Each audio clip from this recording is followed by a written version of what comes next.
There is one gigantic mystery left in Elden Ring that has the community pretty much puzzled since the game came out. See, at the heart of Elden Ring's lore, there's Queen Marika, the Eternal. She's a godlike figure that stands in the center of Elden Ring's complicated family tree. It is her actions that set the plot in motion. Reaching her is one of the central objectives of the game. But she isn't the only person central to Elden Ring's lore. There's a second person, Radagon, Marika's red-haired husband, a fierce warrior. And this is where things become interesting. So I guess we need to do the spoiler warning earlier this time. This video is going to spoil 1980s Hugo Award-winning short story The Sand Kings, as well as the entirety of Elden Ring, start to finish, including the final boss fight. Don't worry, that is not the final boss fight in the background yet. Actually, that's the final boss fight in the background. That's why we do the spoiler warning early this time. Be warned. At the end of Elden Ring, we finally enter the Earth Tree. We finally enter the gigantic tree that has been watching over us throughout our entire journey. We step through the blindingly bright light and enter the darkness behind it. And there she is, imprisoned on a rune arc and impaled. Queen Marika hovers in the air. But as we enter the room, the shackles break and she falls onto the ground. And then the big reveal happens. A reveal that has the community still puzzled. She picks up her hammer. She slowly stands up. But suddenly, her hair color begins to change. While she stands up, she's transforming. She transforms herself into Radagon. She's revealed to be her own husband. Radagon is Marika and Marika is Radagon. Even though they have children together, Radagon and Marika are actually the same. What is going on here? Why are the two the same and what does this mean? So over the past weeks I dug myself into this question. I studied Elden Ring's rich lore, read up on philosophical and theological concepts that I believe to be at the center of Elden Ring's world, and dug myself into George R. R. Martin's writings, all with a simple goal: to figure out why Marika and Radagon are one and the same person. And I'm happy to report that I think I know the answer, or at least I have a theory that I myself find satisfying and logical. A theory deeply rooted in Elden Ring's deep philosophical themes. To set expectations straight, I don't have an answer to the question how Marika and Radagon became one lore-wise. As far as I understand the lore, this is probably not answerable with the information we have as of now. However, I think I understand why Martin and Miyazaki chose Radagon to be Marika from a thematic and philosophical point of view. In this video, we will dig up this very reason. We will once again journey through the lands between and below. We will visit Elden Ring's huge castles and deep dungeons. We will discuss complicated family trees, try to make sense of the game's many different endings, chat about the game's lore, and most importantly, dive deep into the theological, philosophical, and sociological ideas that are at the center of Elden Ring's biggest mystery. Alright, we got quite an adventure ahead of us, so let's get this thing going. My name is Ceave, you're watching Ceave Perspective, a place that hopes to give interesting perspective on great games. This is Elden Ring.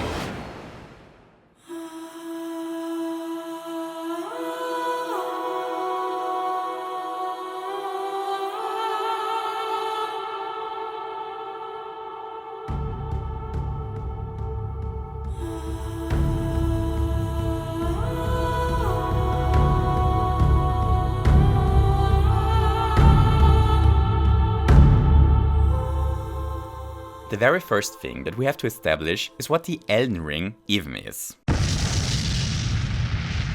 In 1943, at the height of World War II, the Irish author C.S. Lewis was deeply worried about an enemy that was threatening his country. But at least according to the C.S. Lewis Foundation, Lewis' main concern wasn't Hitler's Germany at that time, nor the bombs raining onto Great Britain every night. To Lewis, the real enemy, more threatening than any nation, weapon or science, was a philosophy. The philosophy of nihilism, the rejection of all religious and moral principles in the belief that life is meaningless. This dangerous nihilism was slowly spreading around Britain, but when Lewis encountered nihilistic ideas in British school books, he knew things had gone too far. If no one else was fighting against the nihilism of his times, he might as well take up the fight himself. And thus Lewis sat down and began to write a book. Roughly 2 generations earlier, a very different author with a very different worldview was worried about nihilism as well. And as luck would have it, he was also writing a book. In his book, a prophet visits a town square where he tries to teach the populace about his way of life. But as it turns out, the people don't care about what the preacher has to teach them. And then he comes up with an idea, a different tactic to convince the people of his way of life. He speaks, "I tell you, one must still have chaos in one, dawn to give birth to a dancing star. I tell you, you still have chaos in you. And then he confronts the people with a goal so disgusting and against the nature of man that he assumes it will revolt the people. He confronts the people with the idea of a culture which only seeks passive comfort and routine, avoiding everything that could potentially bring risk, pain, or disappointment. He calls this culture the last man. Those last men live for nothing and believe in nothing but their own pleasure, a nihilistic nightmare in the preacher's mind. But to his surprise, the populace loves this idea. Give us this last man, they call out. Make us into those last men. Which makes the preacher sad. This disillusioned preacher's name is Zarathustra. The book is called Thus Spoke Zarathustra, and the author, of course, is a lovely chap called Friedrich Nietzsche.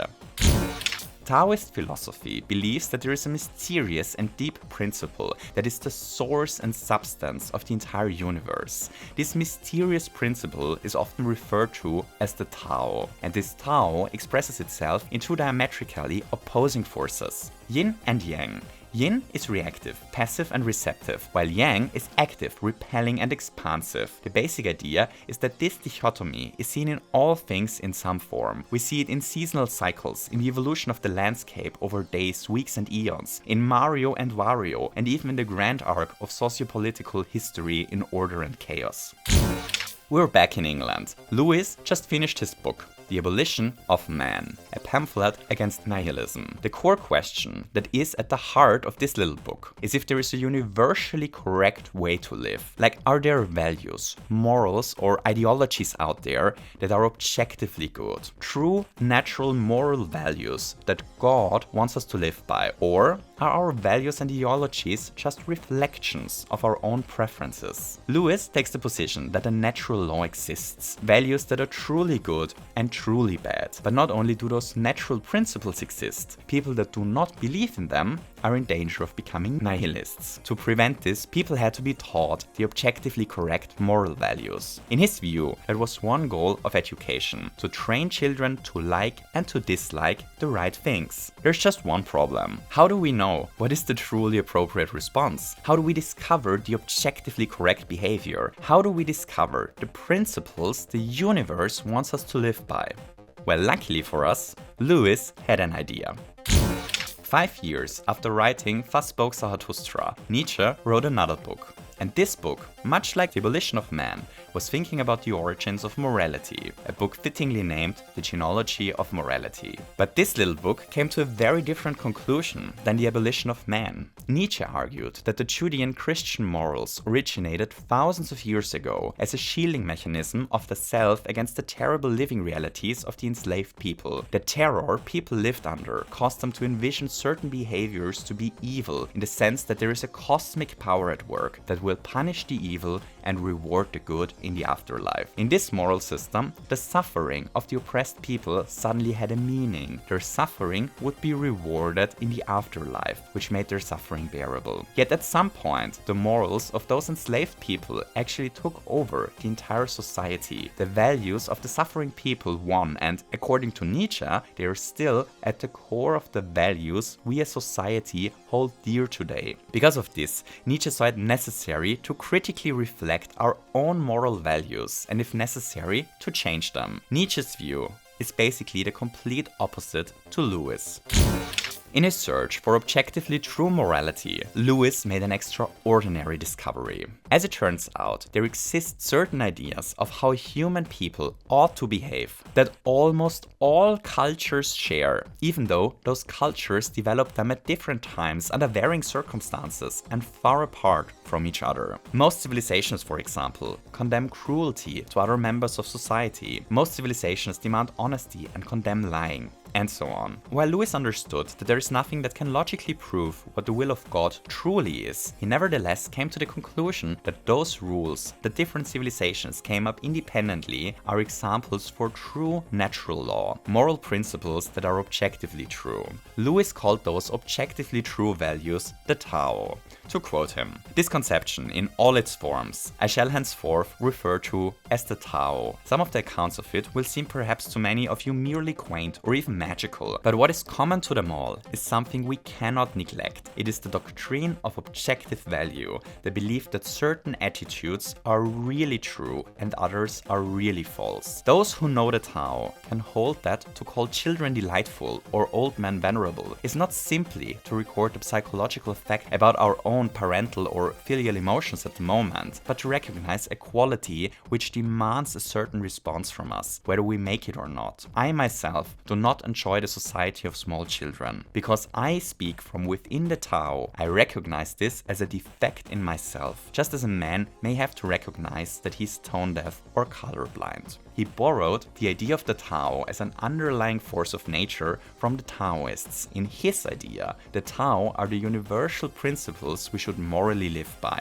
It is basically an invisible set of moral rules that underlies the very nature of the world. There is a C.S. Lewis quote that I think sums it up nicely and that I actually like for a couple of reasons. I believe in Christianity as I believe that the sun has risen, not only because I see it, but because by it I see everything else. Basically, Lewis believes in objectively correct values because if objective truth does not exist, it wouldn't be possible to make any sense of the world. So the book, The Abolition of Man, ended up making quite an impact. The National Review, for example, ranked it the 7th most important non-fiction book of the 20th century and is generally considered one of the most important books on conservatism in the UK. But no matter how successful this book ended up being, it wasn't Lewis' most successful book. His most successful books were written years later. Books known as the Chronicles of Narnia, a fantasy series that is about to re-enter public relevance soon, since Greta Gerwig, out of all people, is currently busy adapting them for Netflix.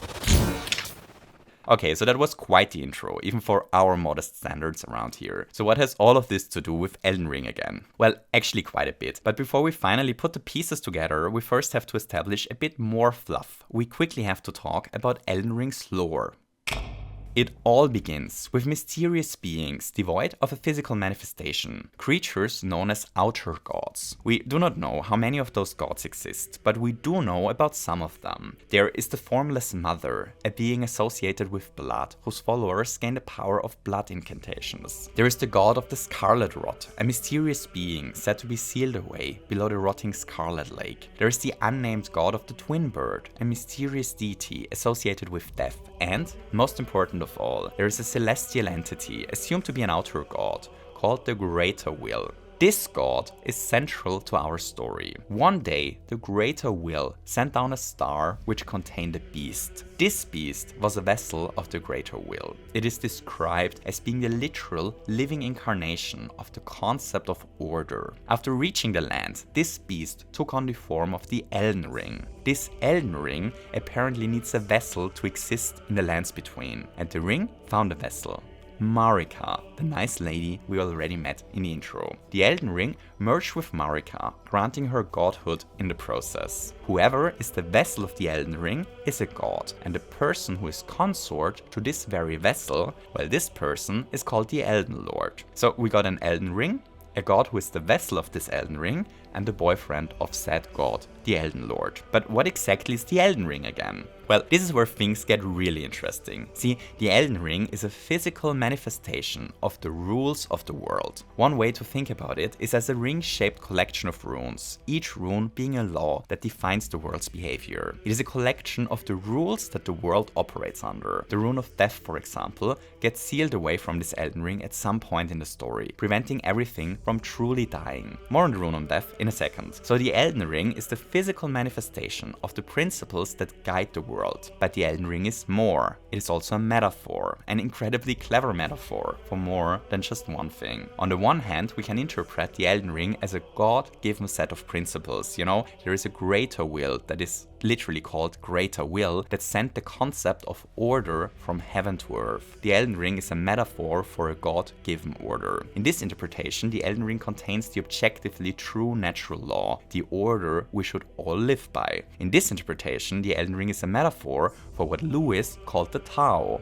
the natural law of God. But on the other hand, we can also understand the concept of the Elden Ring as a metaphor for our own world and our own struggles on a political and societal level. The runes in the Elden Ring can be swapped out, meaning order can be changed. In this metaphor, whenever we as society decide to change our order, we swap out some runes of the Elden Ring. You know, when society decided to make child labor illegal, we took the rune of child labor out of the metaphorical Elden Ring and replaced it with something else. In this interpretation, what is and is not written in the Elden Ring dictates the order we live by, and we can change it whenever we want. But things get really interesting if we apply this metaphor onto an individual level, because then the concept of the Elden Ring can suddenly be read as a metaphor for Nietzsche's idea of morality. In this interpretation, the Elden Ring represents our own values and morals that exist inside of us. The Elden Ring itself is stored inside a human, after all. The Elden Ring then contains the principles we choose to live by, our own morals, what we deem good and bad and desirable or undesirable, you know, our own ideology. In this interpretation, we are able to change the principles we live by ourselves. In this interpretation, our own rule set for a good life is something permanently evolving and changing, something that is formed after our own greater will, and something that we can change according to our own preferences.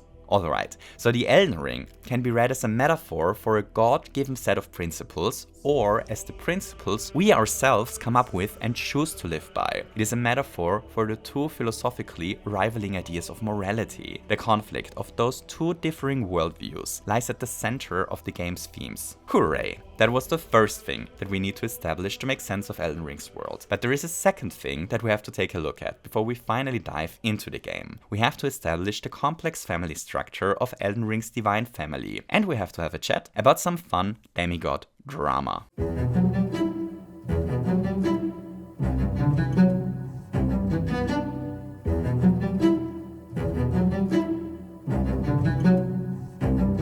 Queen Marika and her offspring are at the center of Elden Ring's lore. It's a pretty messed up family, but interestingly enough, the family tree exists in a surprising balance. At the center of this lovely family are Marika and her husband Radagon. We already know that Marika and Radagon are two sides of the same person, but that didn't prevent them from having children together. The children of Marika and Radagon are Malenia and Miquella. Both children were born afflicted with a disease. Malenia was born carrying the scarlet rot in her, a terrible illness. Miquella was born as an eternal child, unable to ever reach adulthood. Those two children, as all children of Radagon and Marika, are demigods. So here's where things get interesting. Before Marika married Radagon, she and Radagon were in different relationships. Radagon was married to Renala, the leader of the Academy of Ra Lucaria, and a woman heavily associated with the moon. Marika, however, was married to Godfrey, making Godfrey the first Elden Lord. So there's an interesting parallel in the lore of those two first couples. See, Radagon wasn't always in love with Renala. As a matter of fact, they began as enemies. Radagon fought against her during the wars known as the Liurnian Wars. In the Liurnian Wars, Radagon fought on behalf of Marika and the Erdtree against Renala and her academy. Twice he fought against her, and twice the battles ended with no clear winner emerging. In the end, the conflict wasn't resolved by weapons,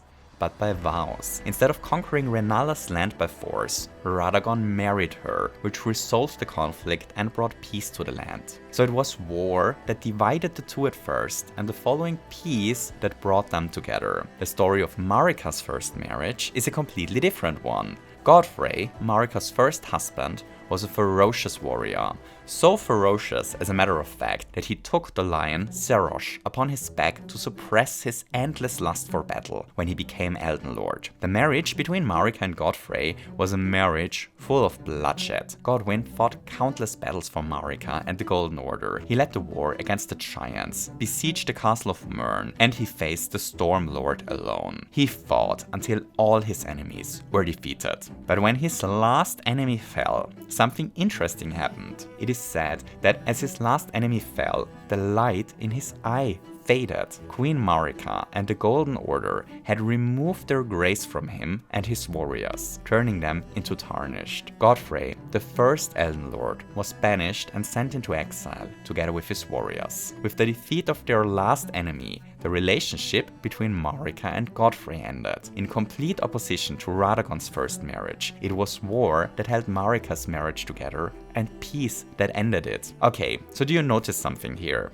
Exactly, the names of the 4 people involved in this love rectangle begin with G, R, R, and M, which is a George R. R. Martin Easter egg. But did you notice something else? Well, there's a bit of a theme going on here of forces that balance each other out, isn't there? There is Queen Marika, leader of the Golden Order, married to a ferocious wild warrior, combining a force of order with a force of chaos. There is the wild red-haired warrior, Radagon, marrying the queen of an academy, once again a union of a warrior with an orderly institution. The marriage between Radagon and Marika once again fits the theme of chaos and order, being attracted to each other while also repelling itself. It is a duality similar to the duality of yin and yang, and just like yin and yang, the two forces are one part of one bigger whole. So Marika and Radagon each had 3 children with their first partner. The children of Marika and Godfrey are Godwyn the Golden and the Omen twins Margaret and Morg. The children of Radagon's first marriage are General Radahn, Rickard the Lord of Blasphemy, and Ranni the Witch.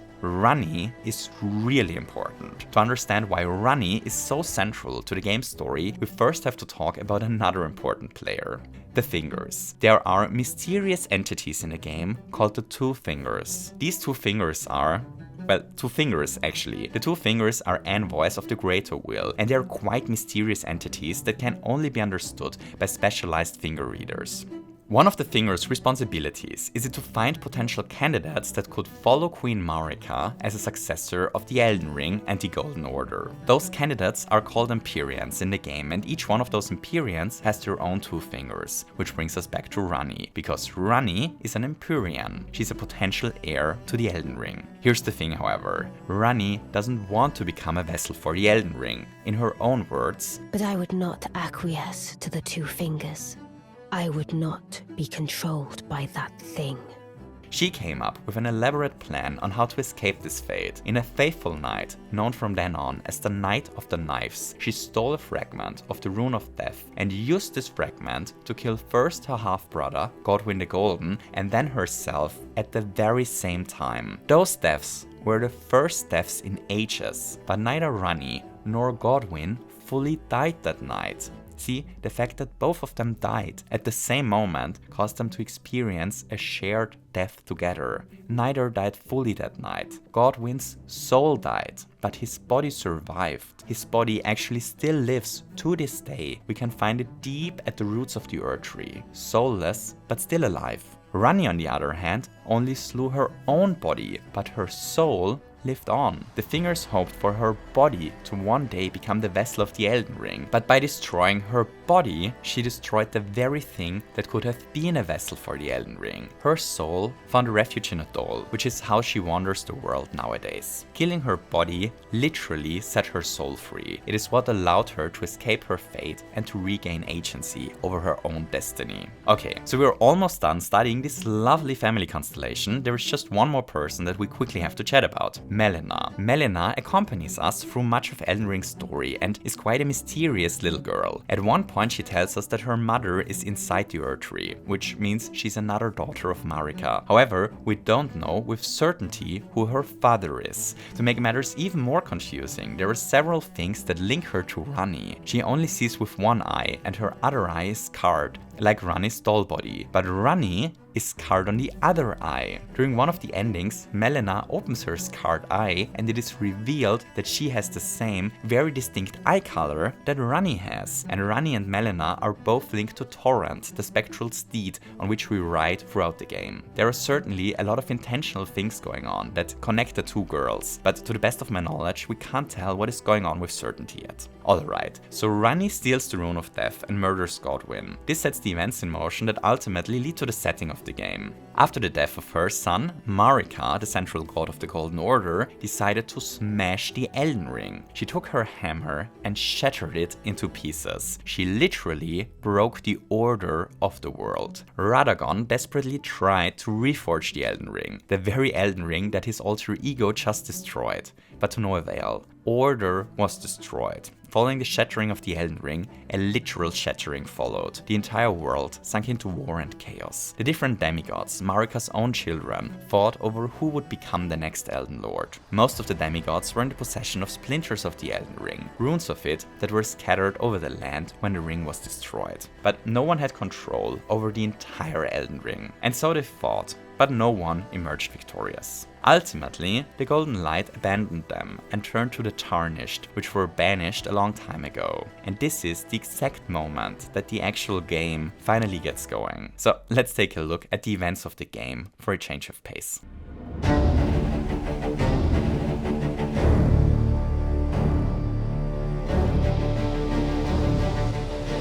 We play as a Tarnished who returns to the lands between. We arrive at the Church of Anticipation, get immediately murdered by a crafted Skion and are thrown into the ocean. We reawaken next to Torrent and Melina in a tutorial area. Once we completed the optional tutorial, we step out into the light, and with this, the game begins. So there is no way to recap the entire game like we usually do, since there's just way too much game in Elden Ring. There are dungeons and catacombs, and a second underground map, and mines and bosses and secret areas within secret areas, and side quests that lead to secret areas, and even more underground areas, and mountains and cities, and underground cities, and the underground below cities, and forests and lakes and castles, and so on. There is just so much content in Elden Ring, it is almost absurd. So we will just quickly go over some highlights. So our job is it to hunt down the different demigods and to reclaim the shards of the Elden Ring that they possess. Once we collected 2 shards, we can enter Lendel, the city at the foot of the Earth Tree. The first shard we pick up in this playthrough is in the possession of Godric the Grafted, who lives a cozy life in Stormvale Castle. Stormvale Castle is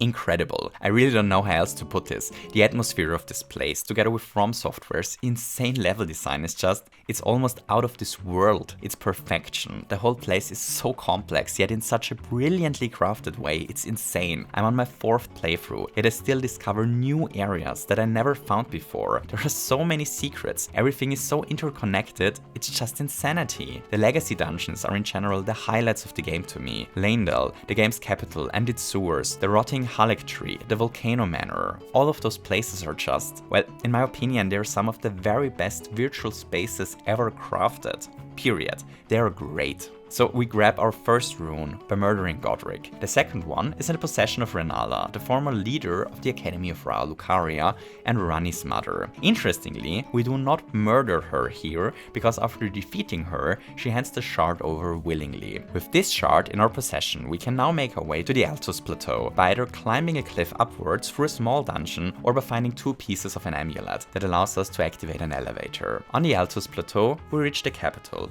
Lendel. In the middle of the city, we find something really interesting, a gigantic petrified dragon named Gransax. Funnily enough, we do not know much about how this massive dragon corpse ended up in the center of the otherwise orderly city, other than that this dragon attack was the only time in the history of the city that something managed to breach its walls. While we make our way through the game's many dungeons, we pick up more and more different weapons, armor options, spells and spirit ashes. There is in general a surprising amount of build variety in Elden Ring. There are powerful magic spells, incantations, gigantic two-handers, quick daggers, and much more. I decided to go with a claw quickstep build without a shield for this run. The main reason I chose a quickstep build is because I never did something like that in a Souls game before and wanted to give it a try. Turns out quickstepping is really strong. The quickstep is pretty much a better dodge that allows us to attack much faster after dodging. The main reason I chose the claws is because I think they look cool and I never used them before, and the reason why we aren't wearing a shield is because my shield always clipped into my character's back when I equipped it, and I refused to record over 100 hours of gameplay with a shield stuck in the shoulders of my character. So no shield it is. The claws deal bleed damage. We support this bleed damage with the spell Blood Flame Blade, a cheap spell that is easy to get. It buffs the claws with an additional bleed buildup that triggers every time we hit an enemy. Since the claws have a high attack speed, this spell allows us to deal really good damage really fast, which is great because the claws don't have much range otherwise. use. There is in general a huge variety of different builds and playstyles available in Elden Ring. We can build our character as a quick assassin, as a powerful mage, as a faithful incantator, as a fierce warrior, or as a turtle wielding 2 big battle boards. There are so many different powerful build options that the game feels like this gigantic sandbox in which we can try tons of different ideas to overcome the game's many challenges, which is something I very much enjoy. In Lendel, we face Margot, the Omen King. This fight might be my favorite boss fight in the entire game. There's just something about his moveset that I very much enjoy. His attacks are so heavy, yet they also feel so fluid and quick. It is really challenging to dodge everything he throws at us, but at the same time it is really easy to read what he's doing. He has an insane amount of different attacks that he can chain together in new and surprising ways. There are lots of small punishing windows where we can sneak in a hit, and the fight has this epic cinematic quality. It's great. After the fight, we're ready to reach the entrance of the Erdtree, where Marika is imprisoned, but we cannot enter it yet. As it turns out, there are roots blocking the entrance. We have to burn those down. The only flame capable of this is the Flame of Ruin, found in the Forge of the Giants, a place far to the north. When we first play the game, the reveal that there are even more lands further to the north is a big surprise. At this point, we are probably far over 50 hours into our playthrough, and most people probably expect the game to slowly wrap up. Yet in truth, we're only slightly over the halfway point here. That is something that Elden Ring does really well in general. It plays with its own scope. The game just keeps expanding and expanding without ever coming to a stop. Take how the map works, for example. At the beginning of the game, the map is deliberately zoomed in so that we do not know how much more content there is. As we explore more and more areas, the map is slowly revealed to be bigger and bigger. Miyazaki famously said in an interview leading up to the game's release that Elden Ring is about 30 hours long, which is, a lie? HowLongToBeat.com puts the average playtime between 60 to 130 hours for Elden Ring, and in my experience the average time on How Long to Beat tends to be skewed towards the lower end. My games take me longer to beat than the site suggests most of the time. No idea why. Miyazaki must have known that 30 hours is no reasonable estimate for Elden Ring's runtime when he gave the interview. I very much suspect that he lied deliberately because they planned for the game to surprise us with its ever-increasing scope. He basically didn't want to ruin the surprise. And he was right about it, because it is a great surprise during a first playthrough. So we travel to the mountaintops of the giants and slay the fire giant that is guarding the flame there. And then something unexpected happens. Melina sacrifices herself to set the Erdtree on fire. She sacrifices herself so that we can continue our journey. We fall unconscious and then we awaken again in crumbling Farum Azula, a crumbling city high up in the sky above the sea. Another big surprise and another sudden expansion in scope. I really enjoy the design of Farum Azula. The city has something really majestic, yet something really brutal as well, and both qualities are still recognizable even in its crumbling state. I also really like the strong contrast between white light and black shadows here. It just looks really interesting. In crumbling Farum Azula, we first defeat the Godskin duo, one of the game's worst bosses, and one that we defeat on the first try here. It really shows what a difference our build makes when it comes to the difficulty of the game. The Godskin duo are among the hardest bosses in the game, yet our bleed build is really strong against them, which means we just melted through their health bar here without them putting up much of a fight. And then we confront Maliketh, the Black Blade. So Maliketh is Marika's shadow-bound beast, or Shadow in short. In Elden Ring, people that are potential vessels for the Elden Ring are called Empyreans, and many Empyreans have a shadow-bound beast serving them. Maliketh is pretty much a servant of Marika, her shadow, so to speak. And this shadow of Marika is the one who is guarding the rune of death for her. After the fragment was stolen by Ranni, Maliketh sealed the rune within his own body that no one could ever steal it again. So inside of Maliketh is the rune of death, but once we defeat him, the rune is released. The rune of death is now in our possession. Much like Ranni before us, we now have the means to murder a god. And with this, we can finally make our way back to the Erdtree and confront Marika. But before we take a look at the different endings of the game, there is one more thing that we have to establish. We haven't really spoken about the thematic implications of the removal of the Rune of Death yet, and what it means that Ranni murdered Godwyn with it. We haven't spoken about the death of death.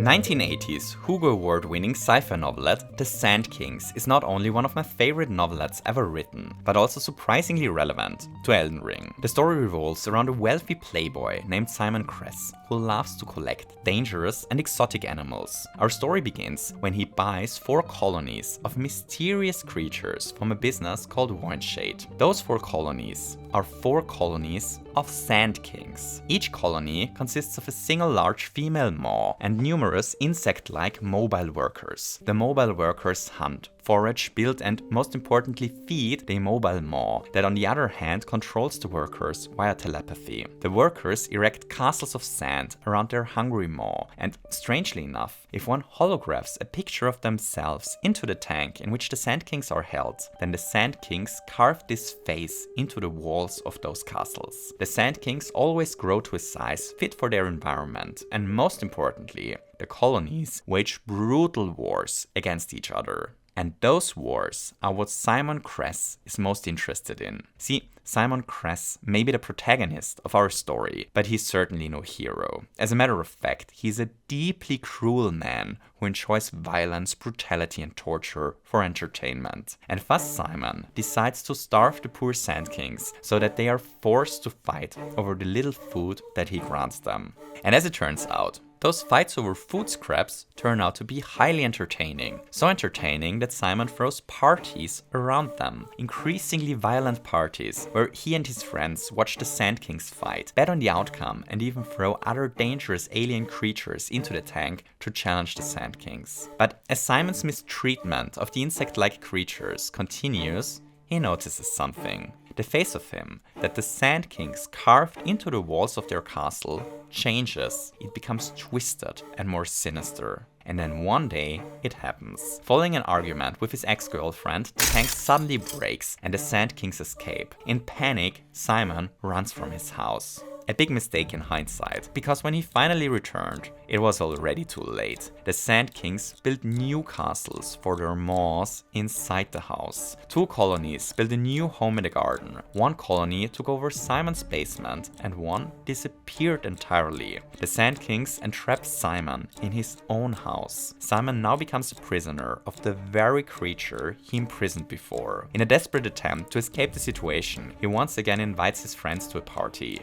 But this time, he feeds his friends to the colony in the basement. The next morning, the Sand Kings are comatose. Baffled, Simon walks among them. He finally decides to do something which he probably should have done much sooner. He finally contacts Woe, the seller from which he bought the creatures. Woe explains to Simon what a terrible mistake he had made. As the Sand Kings grow, the maw becomes more and more intelligent. So intelligent, as a matter of fact, that it reaches sentience. At this point, the maw evolves the workers into their final form. And this form is always something different, depending on what the maw sees fit. Since Simon mistreated the poor creatures, the maw is now unstable and dangerous. Woe recommends Simon to flee the house before it is too late. And Simon runs. He flees the house and into the desert around it. Confused, he stumbles around in it for hours until he finally stumbles into a house in the desert. Children are playing in front of it. Simon believes to have finally found salvation. He calls out to the children, hoping that they might help him. When he realized his mistake, it was already too late. The children were the final evolution of the Sand Kings that had gone missing before. As the children drag the screaming Simon to the waiting maw, he makes one final terrifying discovery. All of the children have his own face. And with this, the story comes to an end. So why do we discuss this 40-year-old short story about sci-fi insects devouring their mistreating master, one might ask? Well, because there is a thematic similarity between the Sand Kings and Elden Ring. You see, this little story was written by a lovely bearded man called George R.R. Martin, the very George R.R. Martin who wrote the setting of Elden Ring. 4 decades ago, Martin's writing already explored very similar ideas as he explores in Elden Ring. See, the Sand Kings is a story about human evolution and the death of God. The Sand Kings' evolution over the story is a metaphor for human evolution. Simon Cress is metaphoric metaphorically God. Metaphorically, the story of the Sand Kings is the story of humanity evolving until the borders of the divine shatter. Humanity breaks free and decides to kill God. The story ends with the different Sand Kings evolving into their final forms. But we only ever learn about the fate of a single colony. Those Sand Kings evolved into children with Simon's very face. They evolved into the very image of the cruel God they knew from before. But instead of living in terror of this cruel God, every single one of them now metaphorically wears God's face, meaning that every single Sand King became its own cruel God over itself. The story is an unsettling metaphor for human evolution following Nietzsche's idea of death of God. And Elden Ring is very much a metaphor about human evolution, following Nietzsche's death of God as well. Okay, so Nietzsche and the death of God. Super quick, since we just discussed this in the Outer Wilds video. So when Nietzsche declared God for dead, he wasn't writing about a literal God, he was making an observation. The Age of Enlightenment brought an end to the Church's absolute control over people's values and ethics. Hundreds of years ago, the Church's teachings were the only acceptable belief system to have for the entirety of society. Hundreds of years ago, everyone in society either believed in the teachings of the Church or was smart enough not to voice an opinion. But as we as society evolved, the Church lost this power. That is not to say that there aren't people living their lives in deep faith around anymore, there certainly are, but there are also numerous people around not believing in a Christian God anymore. The Church isn't dominating all of society's values and morals, which means it is no longer the Church that gives meaning to our lives. It is no longer a religion alone that tells us what is good and evil. God no longer exists as the reason why we exist. There is suddenly no absolute framework around anymore that tells us how to live, to order society, what behaviors to condemn, and most importantly, there is no longer a universally accepted answer to the question what happens to us once we die. You see, one of the huge benefits of living in a time when the belief in God was still absolute is that everyone in society knew with certainty what would happen to them after their death. They would be reborn and await judgment. Our earthly lives are merely a proving ground for the true eternal life that comes after. If we live according to Christian teachings, we will be rewarded after death. Otherwise, we will be punished. And you know, if every single person around you, everyone you ever talk to, everyone you ever meet, if every single one of them fundamentally believes that this is what happens after death, then this belief becomes your reality. For centuries, people lived their lives with the certain knowledge of what will happen to them after their death. They would be reborn. They lived in a belief system in which their souls were immortal. Their bodies would die and stay on this earth, but their souls would live on forever in the kingdom of God. But then the Age of Enlightenment came around and crashed the party. The Church lost the absolute control over people's morals and beliefs, or as Nietzsche put it, God died, and suddenly not everyone in society believed in those ideas anymore. But if not everyone in society believes in those ideas, the world becomes a lot more complicated to navigate, even to those still faithful. There are now ideas that run counter to the idea of a Christian afterlife, and unlike hundreds of years ago, it is no longer possible just to hit people that hold those differing ideas with a whip until they finally shut up. So navigating the world became a lot more complicated. And most importantly, the question of what happens to us after we die is once again there, unanswered. It is a central question of our existence, and most people today don't have a clear answer. Me neither. I also don't know what happens after death. I'm sorry to disappoint you. Without a concept of God, we just can't answer what happens to us after death. We may believe that nothing follows, but you know, even nothing is something we can't really conceptualize. Paradoxically, the death of God unleashed death onto humanity once again. Okay, so this angle, the angle of a society that is without spiritual orientation and plagued with the uncertainty of the meaning of their own lives and deaths, is one angle with which we can look at our own current society and one way to try to make sense of our times. You know, there is no single core ideology around that explains all the struggles of all the people anymore. This ideology shattered long ago, and now we live in a fractured world full of diverse and differing ideas and ideologies. And the big question is where humanity goes from here, which brings us back to Elden Ring, because Elden Ring raises this very question, and it is a question that George R. R. Martin already showed interest in the past. The story of the Sand Kings already explored parts of this question. The Sand Kings evolve until they shatter the boundaries separating them from the divine and ultimately murder God. But the story doesn't give an answer where to go from there. It just explores how we got here. Elden Ring, however, explores different paths forward as well. Let's go over Elden Ring's setting once again with all of this in mind and let's see what we find. So one day, a being literally called the Greater Will sends down a star containing a beast that transforms into a physical manifestation of the rules of the world. Metaphorically, this is similar to God coming down to earth and telling us his teachings. There are two biblical motifs that mirror this. The one are the 10 Commandments. The 10 Commandments contain the principles of God. It is the greater will of God that we live by those principles. The Elden Ring is the same. It contains the principles of the world as sent down to us by the literal greater will. The other motif that this mirrors is of course God sending his son onto earth to teach us about his way. The Elden Beast is sent from heaven to earth as a living embodiment of God's order. It mirrors God sending his son onto the earth to teach us about his ways. It mirrors Christ. The arrival of the Elden Beast begins the Golden Order, which means it establishes the institution of the church, the very thing Jesus established as God's son on earth as well. And there is another very relevant similarity between Elden Ring's lore and our own history. Marika removed the rune of death from the Elden Ring, meaning nothing can truly die in the lands between. It is actually the act of removing death that is quoted as the event that established the Golden Order. So we have a church, and the founding of this church is the removal of death from the principles of the world. Another similarity to Christianity. Christianity historically removed the concept of death from our belief systems. If you're a faithful Christian, you believe that you not truly die. Instead, your soul lives on in heaven and only your body stays behind. So for the longest time, Christian morals took care of our existential angst that the certainty of our own death incorporates. Christian teachings made society believe they are immortal. Christianity removed death from us, and in Elden Ring this is mirrored by Marika removing death from the Elden Ring. The rune of death is even referred to by a second name in the game, destined death. It was destined death that got removed. As I understand it, this means that we no longer live our lives in the beliefs that our ultimate destiny is death, but that we're ultimately destined for something else. Something after.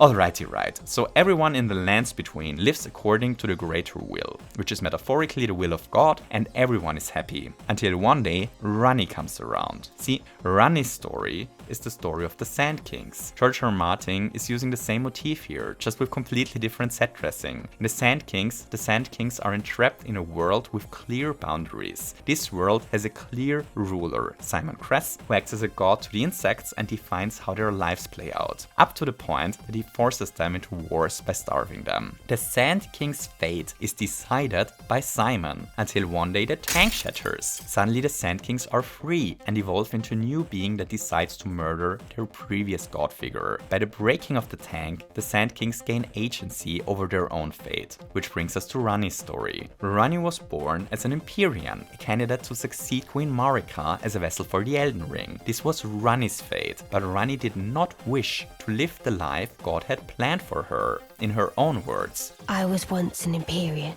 of the demigods. Only I, Miquella, and Melania could claim that title.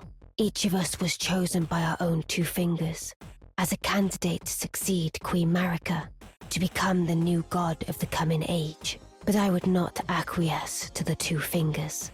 I stole the rune of death, slew mine own Empyrean flesh, casting it away. I would not be controlled by that thing. Ranni refused to be controlled by a greater will. Metaphorically, she refuses that her life is defined by a god, and thus she reclaimed death. Metaphorically, she rejected the idea to live in a world that is entirely operated by a greater will. She rejected the idea of the world being operated by God. But by rejecting the idea of God, she also lost the Christian immortality. Rejecting the idea of a Christian God also means that we reject the idea of an immortal Christian soul. Metaphorically, she accepted her own mortality and in turn got freedom. true freedom. The acceptance of her mortality is what gave her agency over her own destiny. And with this rune of death, with the metaphorical acceptance of her own mortality and the symbolic rejection of destiny, she now murders God. Godwin the Golden is a god. His death is a metaphor for Nietzsche's death of God. It's even in the name. Godwin contains, you can't spell Godwin without God. I doubt that this is a coincidence. It's also really interesting that Godwin's, that is, God's, body remains physically behind, but he dies spiritually. The physical manifestations of the belief in God are left behind, like, churches and stuff. Only the spiritual belief in those remains died. But that's a side note. So what follows the death of God in the story of Elden Ring? Well, a shattering. The order that held the world together breaks into pieces. In the Sand Kings, the shattering of the tank is what sets the Sand Kings free and gives them control over their own fate. In our own world, the Enlightenment leads to the shattering of the Christian morals and to the rise of nihilism. And in Elden Ring, the death of God leads to the shattering of the lands between, and in turn to the downfall of the Golden Order. So the story of the Sand Kings ends at this point. We never learn what the other Sand Kings evolved into. In our own world, we're still very much in a philosophical era that is defined by the death of God. There is no new universal and absolute morality or belief system that has replaced the morals of the church. Instead, we live in a world full of fractured beliefs where some people still believe in the idea of God, some people replaced him with worldly pleasures like economic success, fame, popularity, or pleasures in general, which is a lot of fun but inherently nihilistic. Some people out there are trying to find meaning for themselves in things like art, their work, creativity,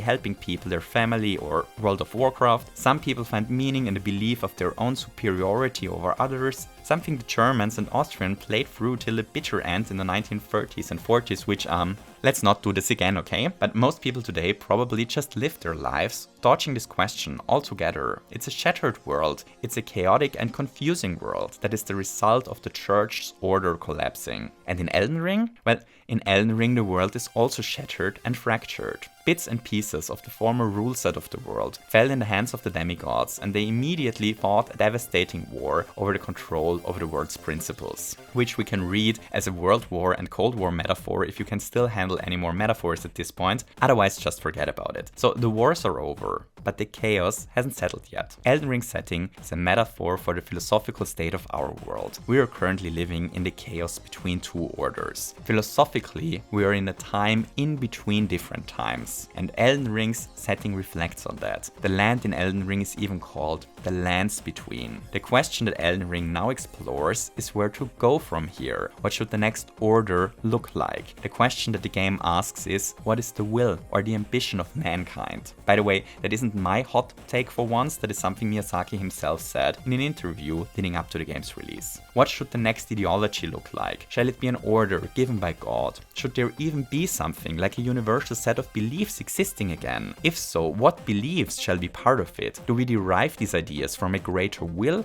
or from within ourselves? And what do we do about the philosophical and very factual problem that we're all going to die one day? Those are the questions at the heart of Elden Ring's themes. Where do we go from here? Hooray! So with this, we have almost established everything we need to understand to interpret the meaning of Elden Ring's endings. There's just one more thing that we have to waffle about before we end some things. We still haven't answered the question from the beginning of the video. Why are Marika and Radagon one and the same again?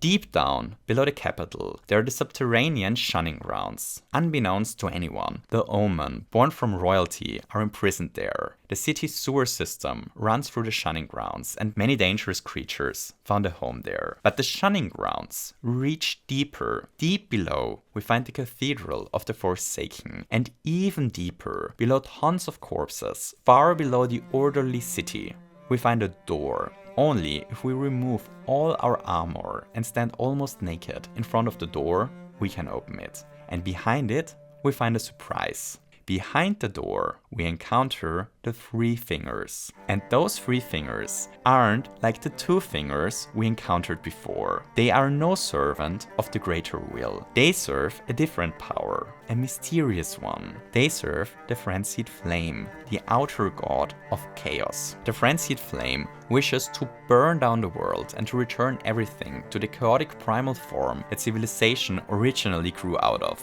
The chaos of the three fingers is the antithesis to the golden order of the two fingers. And here's where this gets interesting, because together the two fingers and the three fingers form a hand. The two fingers are, as far as I can tell, the ring and middle finger, the two fingers that the three fingers are lacking. You know, 3 fingers and 2 fingers form a whole hand. And I believe this hand is a metaphor for the hand of creation. God's hand, if you want so. So God's hand is actually a recurring image in a best-selling book called the Bible. For example, there's this verse, "Yet you, Lord, are our Father. We are the clay, you are the potter. We are all the work of your hand." There's this one, "In his hand is the life of every creature and the breath of all mankind." Or that one, "The sea is his, for he made it, and his hands formed the dry land." And I could honestly go on for a while. You see, the hand of God is a reoccurring idea in the Bible associated with creation. The hand of God shaped us like pottery. It made the sea. It is this hand that all life belongs to, and so on. So we already established that Elden Ring asks the question of where to go from our current state as humanity. We are in a time of change. We are in lands between. Thematically, Elden Ring, however, not only explores the question of what humanity wants to evolve into, but it also asks what the underlying force of change actually is. And this hand there, that is split into two, is Elden Ring's answer. At the beginning of the video, we quickly chatted about Nietzsche's Last Man. Before Zarathustra articulated his idea, he said something else. "I tell you, one must still have chaos in one to give birth to a dancing star. I tell you, you still have chaos in you. Alas, there cometh the time when man will no longer give birth to any star. Alas, there cometh the time of the most despicable man who can no longer despise himself. Lo, I show you the last man."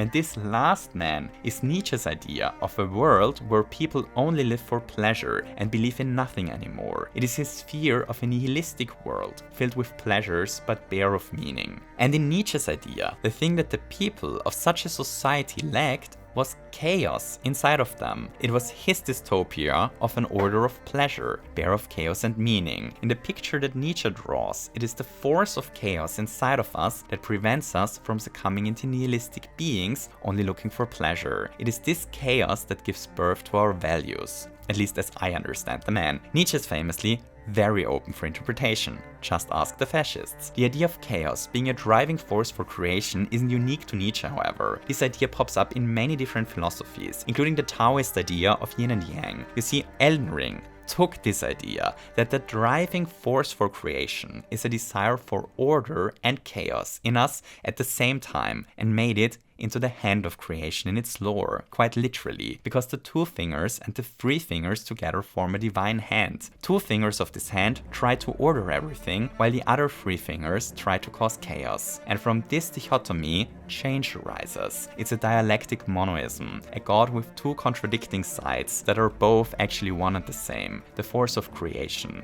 Each side complements the other by repelling it. So, is there another instance in Elden Ring where we have a god with 2 contradicting sides? Well, bingo, Marika and Radagon obviously. Elden Ring explores the question of what humanity shall evolve into in our current time of change. It sees the force of change in a human desire to order the world while at the same time desiring chaos. That Marika is Radagon is symbolic of this force of change. They are 2 yet one, because we are all 2 contradicting beings. We all carry a desire for order and a desire for chaos in us. And those 2 desires are often the root of our actions. Marika divorces her husband when the war ends. Radagon marries his wife only in peace. Marika shatters the Elden Ring. Radagon tries to reforge it. Radagon is a fierce warrior with red hair. Marika is a slender woman with white hair. Marika calls for us, yet Radagon tries to kill us. And so on. It's all deliberately contradictory. The same way the order of the 2 fingers contradicts the chaos of the 3 fingers. Yet only together, the form a force of creation. There is a famous Heraclitus quote that I think sums this idea pretty well. Heraclitus was an ancient Greek pre-Socratic philosopher who is mostly known for his philosophy of the unity of opposites and his thoughts on change. He wrote, "Men do not know how that which is drawn in different directions harmonizes with itself. The harmonious structure of the world depends upon opposite tensions, like that of the bow and the lyre." As I understand Elden Ring, the dualism of Marika and Radagon is a metaphor for this very idea. Marika and Radagon are yin and yang at the same time. They are symbolic for the contradicting forces driving change.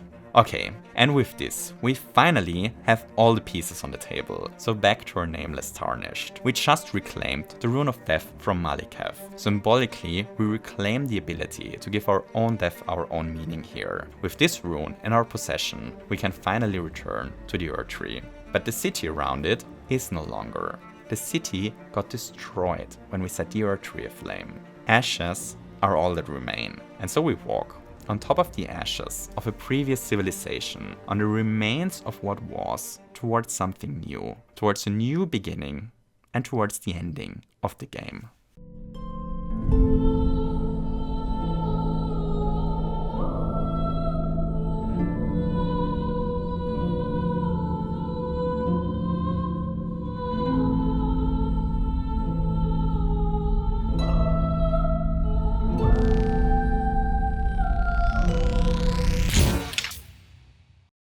We arrive in front of the Earth Tree, but we're not alone. There is someone waiting for us.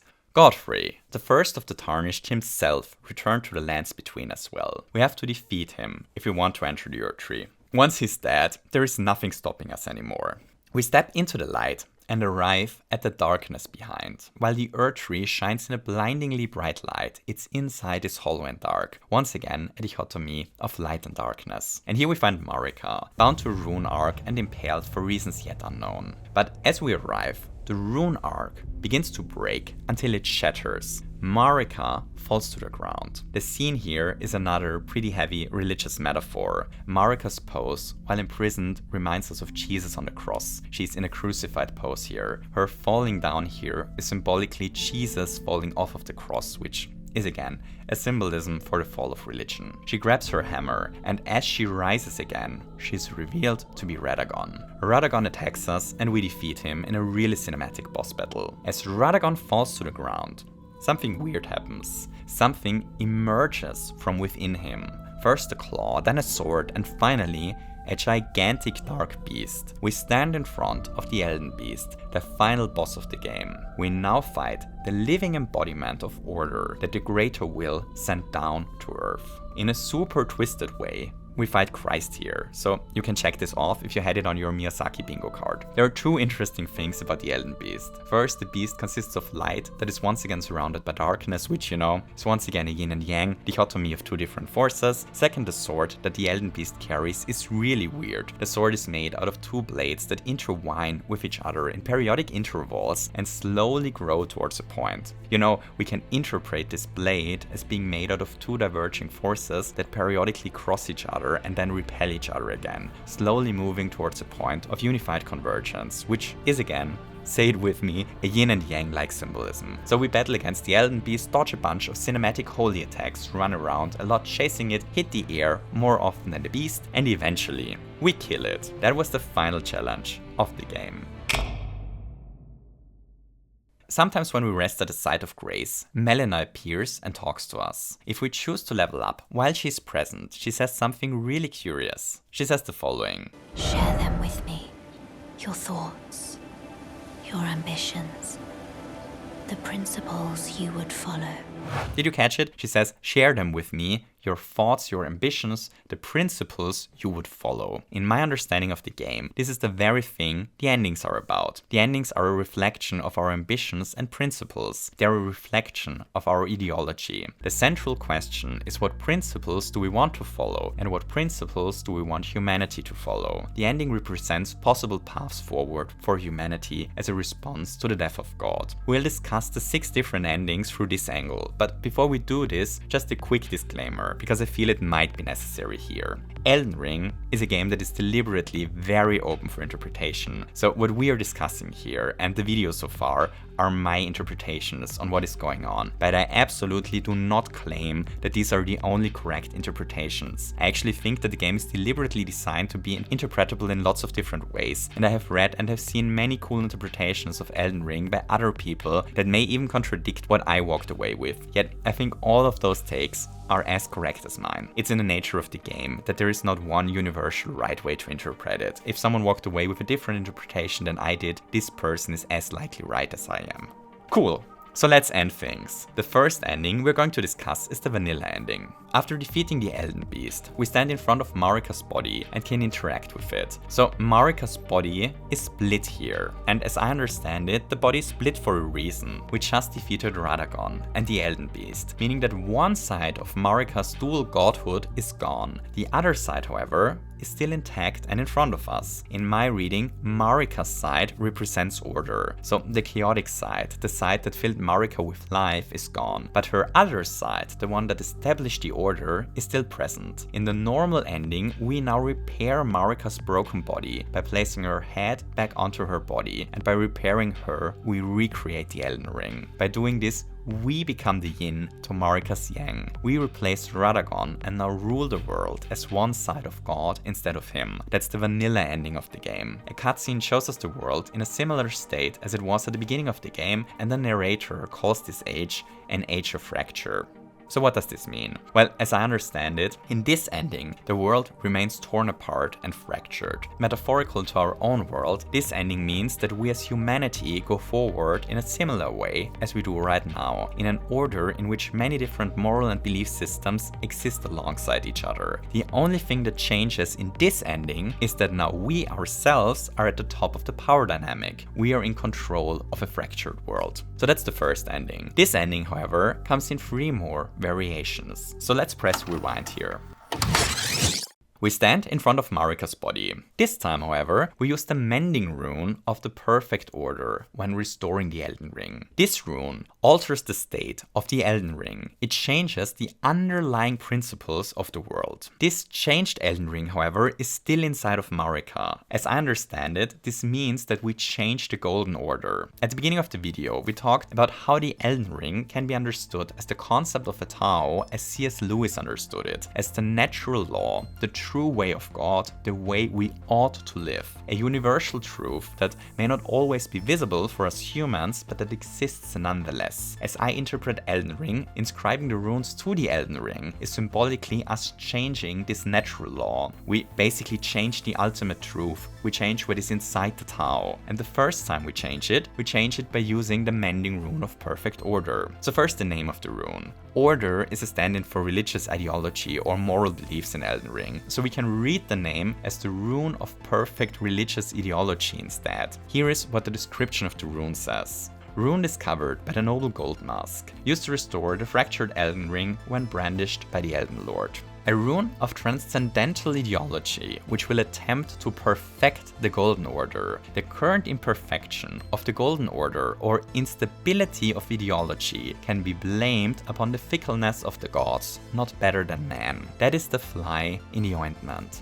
Okay, so there's a lot to unpack here. Let's start with the fly in the ointment. An ointment is an image associated with a cure, but in this ointment is a fly. There is something in the cure that prevents it from working. The reason why the ideology of the Golden Order wasn't able to cure us. The Golden Order, as it wasn't sustainable, which of course parallels reality. The total control over our belief systems of the church wasn't sustainable either. But in this ending, our answer to the death of God is to reinstate a new, better idea of God. We perfect religious beliefs. This is our answer to humans' struggle for meaning. So how do we fix it? Well, to fix it, we first have to understand what was broken, what made the ideology unstable. And the text of the rune carries the answer. It is the fickleness of the gods, no better than man. So, as I interpret this, the idea is that our religious beliefs always changed as we as humans did. Our idea of God was fickle. It wasn't static, but open to interpretation. And this very problem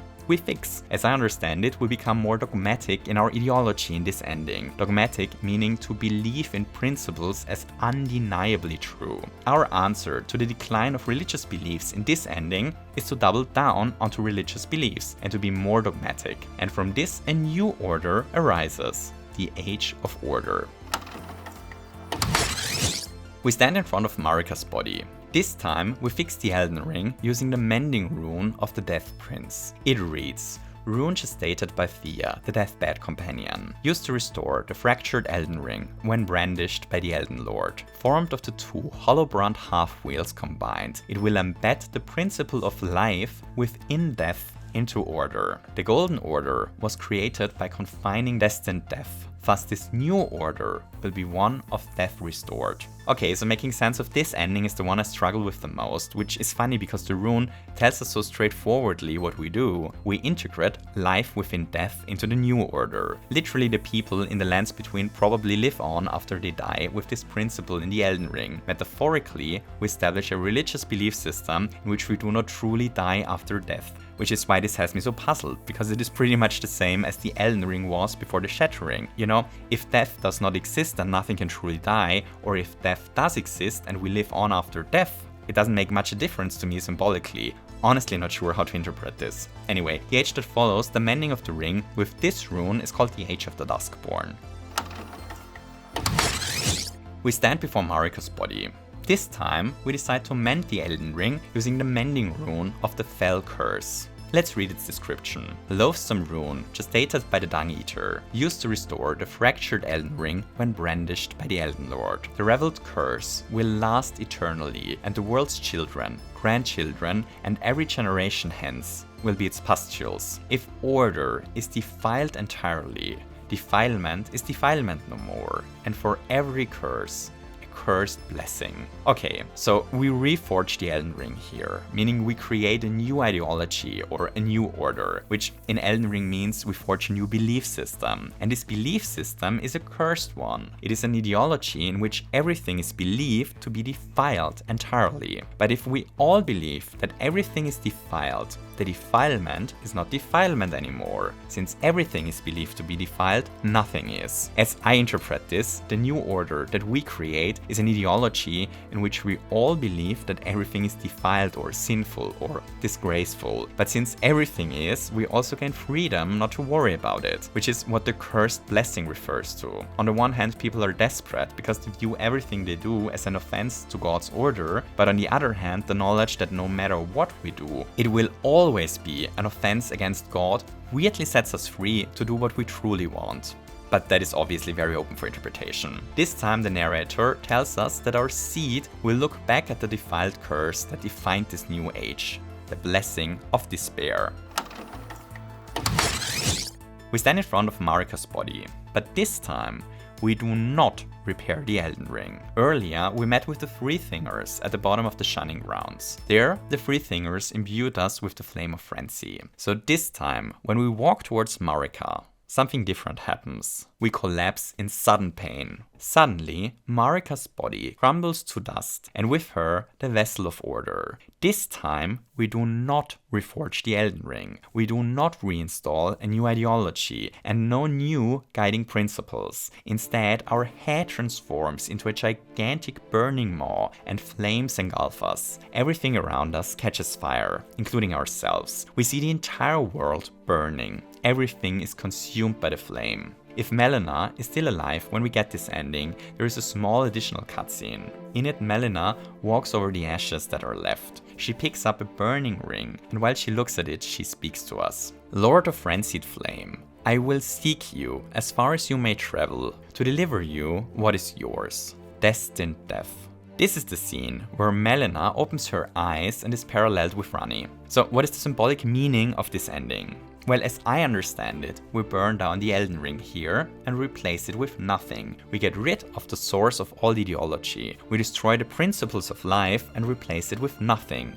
We replace it with no ideology. In my understanding, we enter an age of true nihilism. So at the beginning of the video, we talked about an interesting parallel between the ideas of Lewis and Nietzsche. While both of them came up with completely different ideas on morality, there is still one thing that unites them: a resentment for nihilism. Nietzsche in the form of his last man, people who believe in nothing and seek no meaning in their lives besides pleasure, and Lewis was worried about nihilism since a life without true meaning was devoid of any well-meaning. To share another Lewis quote, "If the whole universe has no meaning, we should never have found out that it has no meaning. Just as if there were no light in the universe and therefore no creatures with eyes, we should never know it was dark.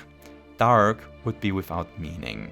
In my understanding, the ending of the frenzied flame represents the thing Lewis and Nietzsche were worried about. In this ending, we burn down all ideology and replace it with nothing. The world is now truly nihilistic. There are no values, there is no moral, there is no ideology, and there is no answer to the question of our own mortality. It is really interesting that Melina tells us at the end of this ending that destined death is now ours. In this ending, we are destined to die, since there is no other system of beliefs in place that makes sense of our mortality.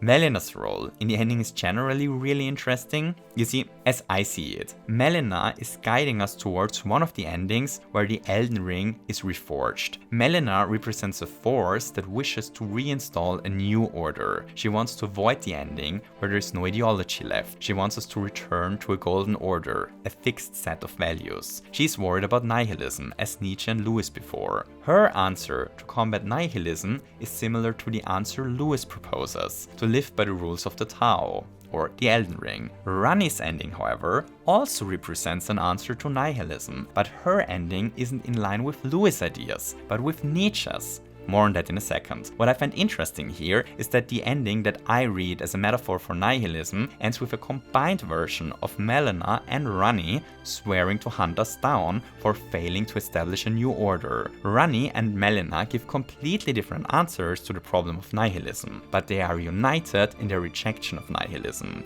They both want to prevent the absolute destruction of beliefs. Also, I just realized while editing this that the Elden Ring is also a metaphor for a literal wedding ring. We marry an ideology. We either marry one of the religious ideas, making us consort to Marika and the Elden Ring symbolically a wedding ring, or we marry Rani after she slew her Thingers, marrying an ideology not defined by God. Or we marry no ideology, but burn down all order, the frenzied flame ending. This is the reason why I combined Melina and Rani look angry at the wedding ring in the dust during this ending. Who and Ray. And with this, there is only one ending left for us to discuss. Rani's. We stand in front of Marika's body, but this time we do not restore it. Instead, we summon Rani to aid us. Rani appears, and this time it is her who picks up Marika's head. She, however, does not place it back onto Marika. Instead, she raises the skull and speaks the following. I do solemnly swear to every living being and every living soul, now cometh the age of the stars, 1,000-year voyage into the wisdom of the moon. Here beginneth the great, the chill night that encompasses all, reaching the great beyond, into fear, doubt and loneliness, as the path stretches into darkness. And while she speaks, Marika's body slowly dissolves. She turns to us and asks us if we are ready. My fair console, eternal.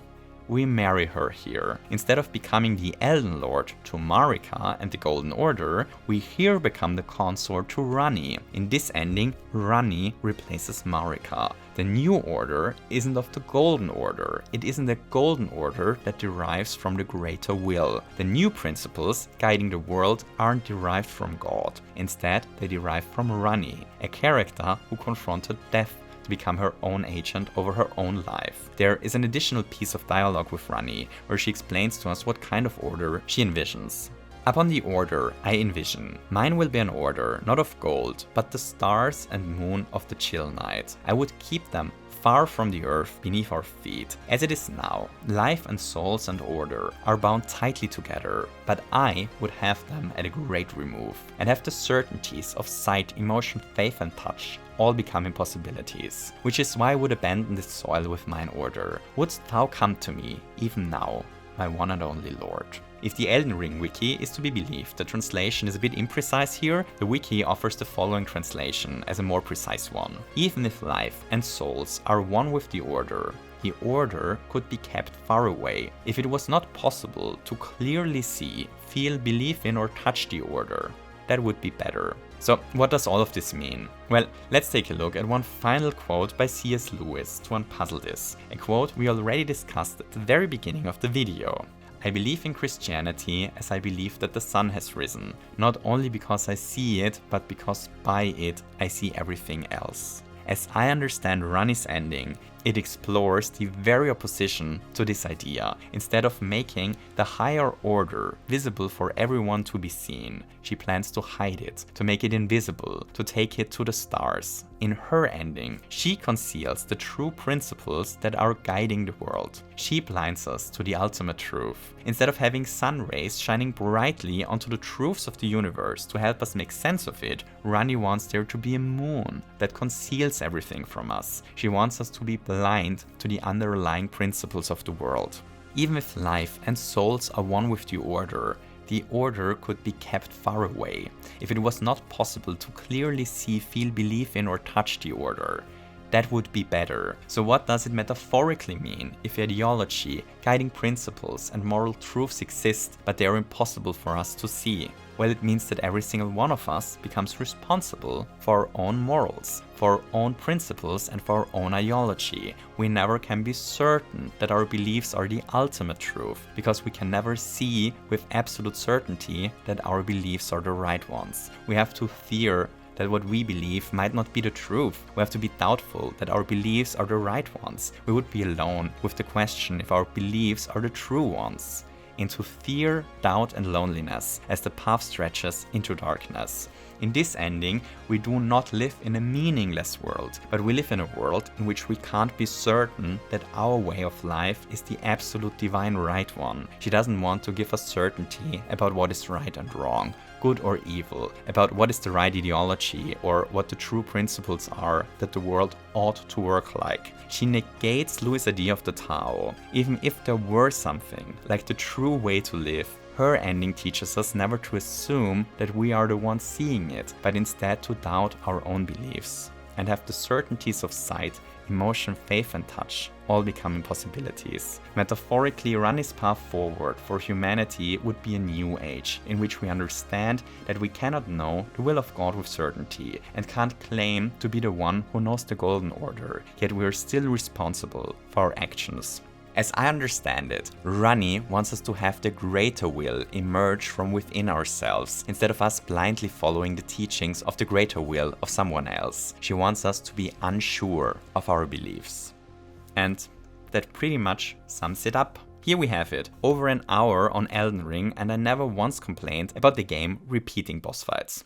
I think that's a first. So before we wrap this up, a couple of other things. So first, a gigantic, new age-defining thank you to all my wonderful patrons whose names are currently scrolling by. Videos like this one have a really hard time surviving on YouTube, since YouTube as a platform works under the incredibly nihilistic premise to glue people for as many minutes as possible in front of a screen to maximize advertising profits, meaning that YouTube very much prefers creators that can chew out hours and hours of content in a week over stuff like this silly little video, which took several weeks to research, write, and edit. The lovely people whose names are currently scrolling by make sure that it is nonetheless possible for me to put in the hours needed. A huge thanks for this. Second, a shout out to the incredibly well organized Elden Ring wiki. Without it, I would never ever have been able to research all the lore information required for this video. Thank you to everyone putting in the hours making sure that this resource exists.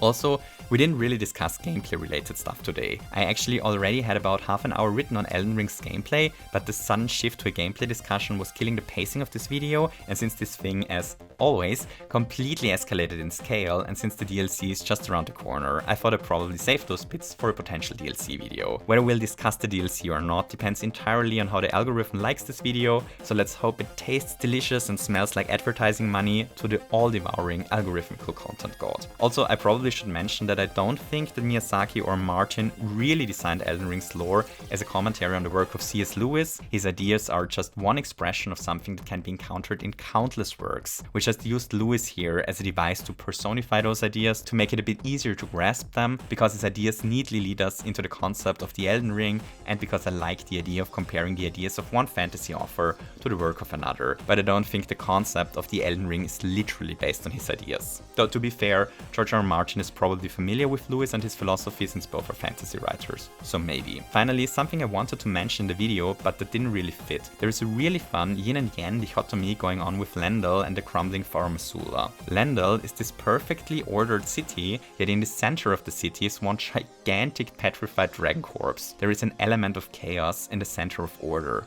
Once again, crumbling Forum Azula, on the other hand, is this former orderly city that has just completely collapsed into chaos, up to the point that parts of the city float around. Both cities make heavy use of bright lightning that is contrasted with hard black shadows, and yeah, I think that is intentional. You know, the themes of the game are so hard woven into the game that even the architecture or the lightning in the game reflects it. Also, since I never said it, I really like the game. Elden Ring thing good. Okay, and with this, it is time for us to wrap this up. Thank you so much for watching. I hope you got at least some entertainment and value out of this. If you did, leaving a thumbs up is what Rennie would do. If you really enjoyed the video and are interested in other videos discussing interesting aspects of games, subscribing might be a good idea. And if you truly love this video and want to make sure that content like this can survive on the platform, then there is also the option to support the channel via Patreon. So with all of this said, stay hydrated, and until next time, lots of hugs.